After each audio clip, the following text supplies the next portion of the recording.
What if you sang one hymn every morning for 21 straight days? Let me tell you something that could completely transform how you start your days, your mental energy, and even your spiritual connection. This question sounds simple, but it hides a practice that has deep roots in Christian faith history and surprising support from modern neuroscience. We're not talking about turning on the Christian radio while you brush your teeth rushing to work.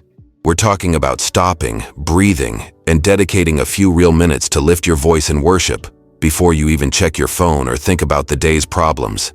Something happens when you make melody and praise the first thing that comes out of your mouth. Something that can shift your perspective, your energy, and even how you react to situations throughout the day. 21 days is how long it takes for the brain to start forming new neural pathways. What you'll discover on this journey might surprise you. The practice of singing hymns and psalms has been fundamental to spiritual life since the early Christian church. The first Christians sang at dawn, following the Jewish tradition of morning psalms.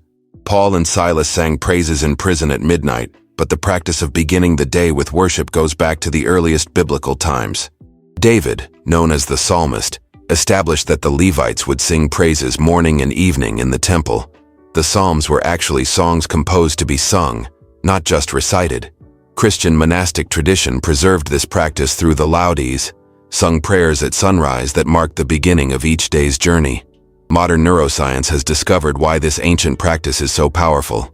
When we sing, especially upon waking, we simultaneously activate multiple areas of the brain.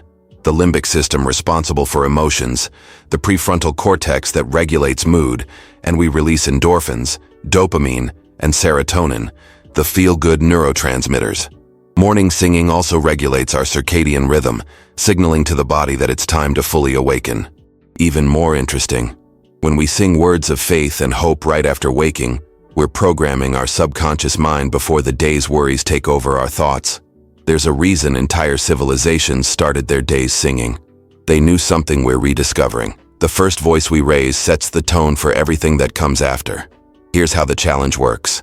For 21 straight days, as soon as you wake up while still in bed, or just after getting up, before grabbing your phone or doing anything else, you're going to sing one complete Christian hymn.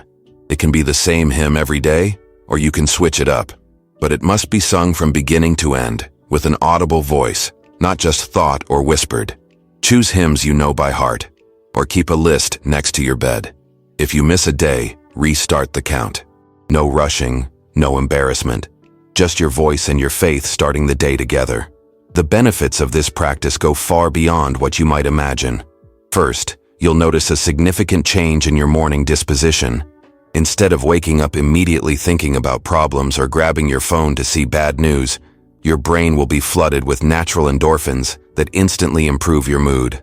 The second benefit is spiritual. When you offer the first moments of daily consciousness to God through praise, you're establishing a connection that permeates everything that comes after.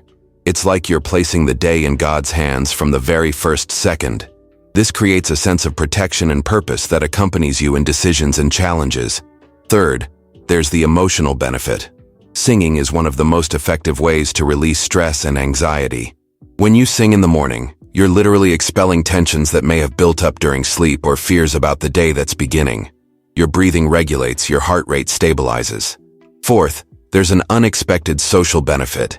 People who practice morning worship report becoming more patient and kind with family and colleagues.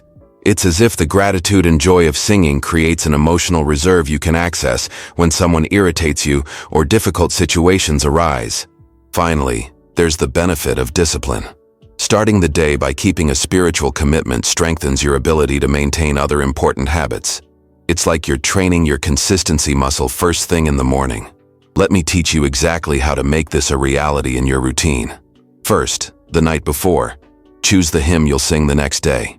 If you know few hymns by heart, start with classics like How Great Thou Art, Amazing Grace, or A Mighty Fortress.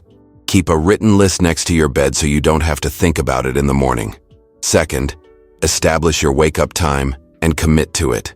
Ideally, sing within the first 5 minutes after waking, while your mind is still in that peaceful state between sleep and full consciousness. Don't let other activities interrupt this moment. Third, prepare your space. If you share a bedroom, talk about it beforehand. or choose a place where you can sing without disturbing others. It could be the living room, kitchen, or even the bathroom. The important thing is having privacy to raise your voice without embarrassment. Fourth, sing with intention. This isn't about performance, it's about worship. Allow yourself to feel the words, even if your voice isn't perfect. God isn't interested in your vocal technique, but in the sincerity of your heart. Fifth, if you forget lyrics in the middle of the hymn, don't panic. Keep singing la la la with the melody or switch to another hymn you know better. The important thing is maintaining the flow of worship. Sixth, record your experience. Keep a simple notebook where you write down which hymn you sang and how you felt that day. This will help you notice patterns and spiritual growth. Seventh, if you miss a day, don't give up on the entire challenge. Just restart the count the next day. Perfection isn't the goal. Habit formation is. Now I need to warn you about some unrealistic expectations and important precautions. First, in the early days you might feel internal resistance. Your mind will come up with 1,000 excuses. You're running late. The neighbors will hear you can't sing well. This resistance is normal and part of the process of forming new habits. It doesn't mean you're doing it wrong. Second, if you live with people who don't share your faith, you might face comments or strange looks. Prepare yourself psychologically for this, and remember, you don't owe anyone explanations about your spiritual life. Be respectful, but firm in your decision. Third, some days you'll wake up with no desire to sing whatsoever. Maybe you slept poorly, you're worried about something, or you just aren't feeling it. These are exactly the days when the habit is most important. Gently force yourself to follow through, even if it feels a bit mechanical. Discipline is built on difficult days, not easy ones. Fourth, be careful not to turn this into legalistic obligation. If one day you genuinely can't sing, maybe you're sick or going through a deep personal crisis, be compassionate with yourself. God understands your human limitations. Fifth, avoid spiritual pride. Don't use this practice to feel superior to other Christians or to judge those who don't do the same. Praise should generate humility and gratitude, not arrogance. Finally, if you have chronic vocal problems or throat conditions, adapt the practice. You can whisper the melody or even just meditate on the hymn's words. A worshipful heart is more important than vocal volume. Now I want to ask you something. Have you ever tried to create a morning spiritual routine and ended up giving up in the first few days? Or are you at that point in life where you feel like you need to start your day differently, more connected to God? Share in the comments below. I read every single one, truly. And maybe your story is exactly what someone else needs to read today to find the courage to start this 21-day journey too. We're building a community here, and your experience matters. What if you sang one hymn every morning for 21 straight days? Now you know it's not just a beautiful practice, but a scientifically and biblically grounded way to reprogram your days and spiritual perspective. 21 mornings.